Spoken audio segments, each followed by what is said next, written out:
से तमाम लोगों को गुजारिश की जाती है कि वो अपने अपने घरों में रहें और इनकाउंटर साइट की तरफ आने की कोशिश न करें, क्योंकि इनकाउंटर साइट पे गोलियों का तबादला जारी है। किसी को भी गोली लग सकती है और आपकी जान हमारे लिए बहुत कीमती है। जो लोग पत्थर मारने के लिए यहाँ पे जमा है, उनसे गुजारिश है कि वो अपने अपने घर पे चले जाएं। आपके माँ बाप आपका इंतजार कर रहे हैं। आपकी जानें हमारे लिए बहुत कीमती हैं। इनकाउंटर साइट पे गोलियां चल रही हैं और कोई भी गोली आपको लग सकती है। अपनी जान बचाएं और अपने घर में रहें। Once again, body blow to Jaish-e-Mohammed outfit in South Kashmir, and this time the security forces were able to gun down Abdul Rahman Urf Fauji of Jaish-e-Mohammed. He was an IED expert, and his killing is counted as biggest success to security forces. He was an IED expert, and some involvement of him was also in Letpora 2019 attack, but he was mainly involved in failed attack of IED in Pulwama last Friday. Security forces believe that he came to Kashmir in 2016 and became active in 2017. But the story doesn't stop here, because the security forces are after when it comes to Walid Bhai, IED expert, or we talk about the Jaish chief Abdul Rahman Ghazi, or for that matter, Lambu Bhai. We got the intel somewhere around yesterday, which had been building up with the police over the last 3-4 days maybe. And the operations were launched at before what we call as first light, around 3 in the morning. And once we had surrounded those areas where he was suspected to be present, we, after giving out the offers for surrender, we got fire on us, on our troops, and we had to then go ahead and neutralize these 3 terrorists. As far as the detailed planning of the operation, I cannot divulge those details to you. Sir, we are seeing that for the last couple of years now, IED is coming as a big challenge for the security forces. How do you see his neutralization, because he himself was an IED expert? On the night of 27-28, when we had, along with the J&K police, diffused the IED, which was of a large quantity, which was also vehicle-based, akin to the one used in Letpura last year. We had knowledge that Fauji Bhai is the IED expert and is around here, and he had been known to manufacture earlier IEDs also.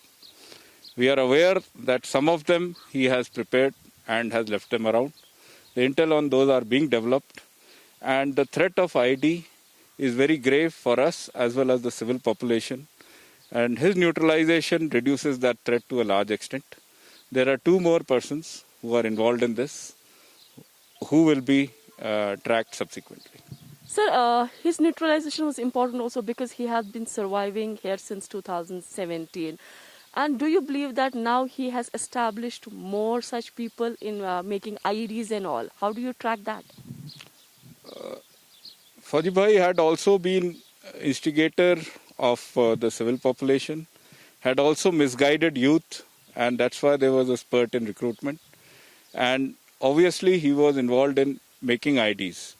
Whether he has trained the others to make IEDs is what we also apprehend, and we will take care of it in due course of time. Sir, you take care of security of South Kashmir as far as army point of view is concerned. So as far as the FTs are concerned, how many are in number in South Kashmir? Those numbers are very difficult to give out like this in the open media. And we are aware of the numbers, and we are obviously working along with the other security forces and the J&K police to reduce those numbers as early as possible. Sir, one last question. How do you see militancy in South Kashmir? The terrorism in South Kashmir, the spate of operations, I see it as on a waning curve, and we are sure that we will be able to get peace and tranquility in the area once this current lot of terrorists is neutralized. Sir, I just want to take one part from your question. Sir, neutralization is very important, but for the last couple of months, we are also seeing the way terror hideouts are being busted and the way OGWs are being arrested. Do you believe they are more like arms and legs to any militant terrorist outfit? And is it a success also that they take you to neutralize the militant?